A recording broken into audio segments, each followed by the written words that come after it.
morning. Rolling na tayo ngayon, 6:23. Dito tayo nagpalipas ng gabi sa Municipal Disaster Risk Reduction and Management Office, Municipal Disaster Operations Center ng Lalo, Cagayan.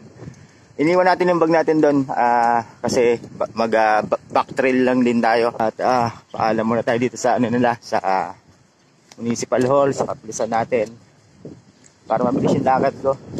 Balikan lang din kasi ako rito para bukas tayo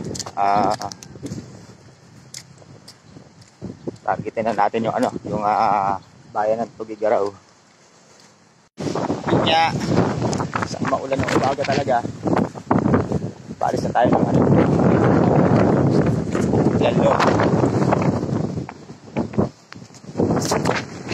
Morning sa atin lahat. Ba't parang lakas ng ulan na naman ang aga-aga.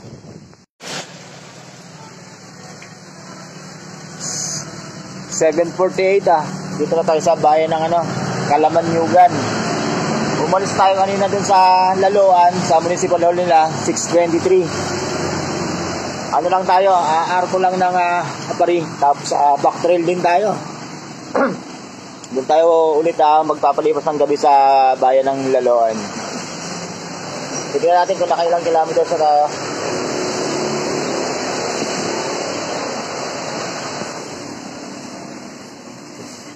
Tignan natin kung ilang kilometers na.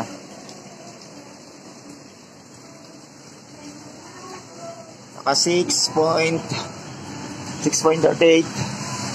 Then yung step natin 8,505. Diretso tayo mga breakfast lang.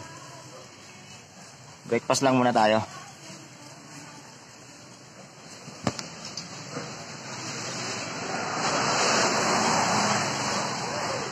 Malakas yung ulan oh.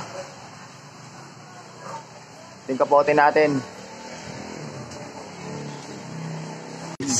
Time check natin 9:45. Andito kasama natin ang legendary ng Philippine Looper, 84 years old. Malupit pa rin to si tatay, nag-endurance pa rin to. Si Tito Kalata ng Apari.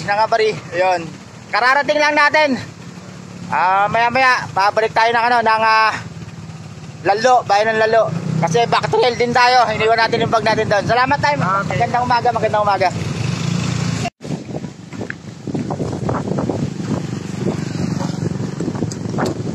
Pabalik na tayo ng bayan ng Lalo. Bali nasa 13 din kanina yung from Lalo to Apari Arc. 13 km din siya. Medyo nawala naman na yung yung ulan natin. Kaya mabilis tayo hindi natin dinala yung bag. Iniwan natin dun sa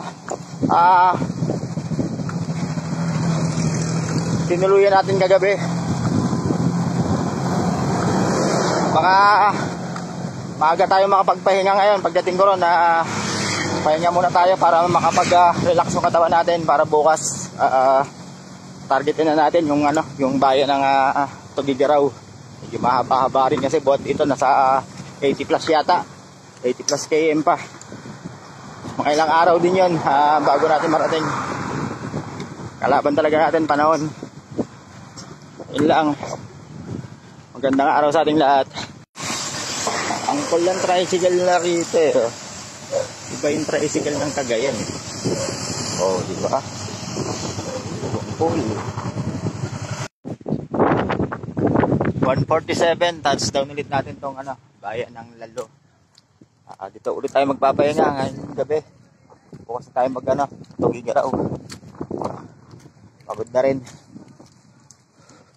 Maulan grabe.